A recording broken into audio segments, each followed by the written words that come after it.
Audio tape test 5. Shots fired. You will hear an audio script concerning a mission-related topic. This script will be followed by a conversation between two persons. This conversation will relate to the script. You will hear the tape only once. You will make notes of the script and of the conversation. From these notes, you will be instructed either to answer 10 questions or complete a written report of the incident. Good luck. At 1420 hours on 22nd June, the National Operations Center received a phone call from a male who stated he heard shots being fired from a yacht which was moored in Dili Harbour. The caller stated his name was Peter Smith, and he was walking past the government palace when he heard about 5 shots coming from a white yacht with blue writings, which was moored about 300 meters in front of the palace. The Dili Maritime Unit was dispatched at 1445 hours. They located a white yacht with the name Queen Lina in blue writing on it. The patrol consisted of 3 officers, 2 ANPOLs, and 1 local officer. The team leader was a Canadian officer named Richard Simmons. ANPOL Simmons pulled the police vessel alongside the yacht and called out for those aboard to come out. At that time, A white male wearing blue shorts and a white shirt appeared from a cabin underneath. The male was about 30 years old, with short brown hair and a mustache. He was carrying something in his right hand, but ANPOL Simmons couldn't see what it was.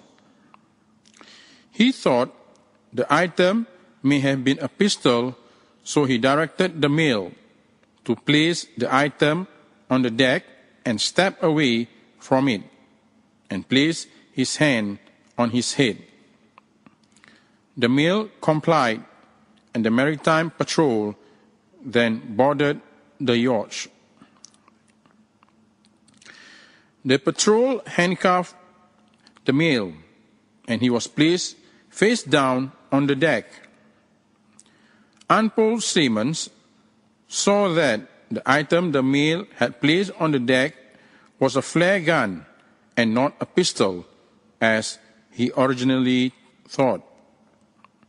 The male stated that he was a New Zealand national and gave his name as Mark Robinson. His eyes were bloodshot. His speech was slurred.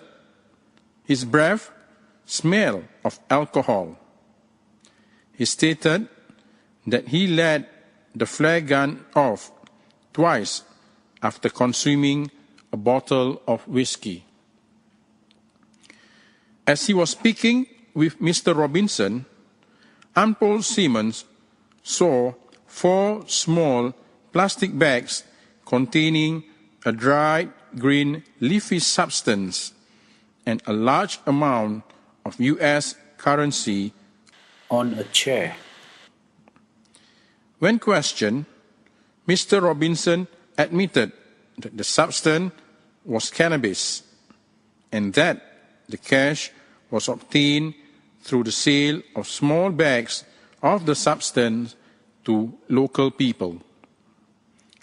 He obtained the cannabis in Australia and brought it to Timor aboard the yacht. A search of the galley revealed 5 more bags of dried cannabis, which were seized by the Maritime Unit. $10,500 and the flare gun were also seized by the police. Checks with authorities in New Zealand reveal that Mr. Robinson was wanted by police in relation to several drug-related crimes. Mr. Robinson was conveyed to the Dili Watch House and inquiries are continuing. You will now hear a conversation between Dili District Commander and Canadian UNPOL Richard Simmons. Good morning, Richard. I heard you had an incident at Dili Harbour yesterday, 22nd June 2009. What happened? Yes, sir, we did. The National Operations Centre received a call at 2:20 p.m. from a male who said he heard shots being fired from a yacht moored in the harbour. Who was the caller? His name was Peter Smith. He had been walking past the government palace when he heard about 5 shots from a white yacht with blue writing, which was moored about 300 meters in front of the palace. Did the maritime unit attend? Yes, sir. Me, one other UNPOL, and one PNTL attended.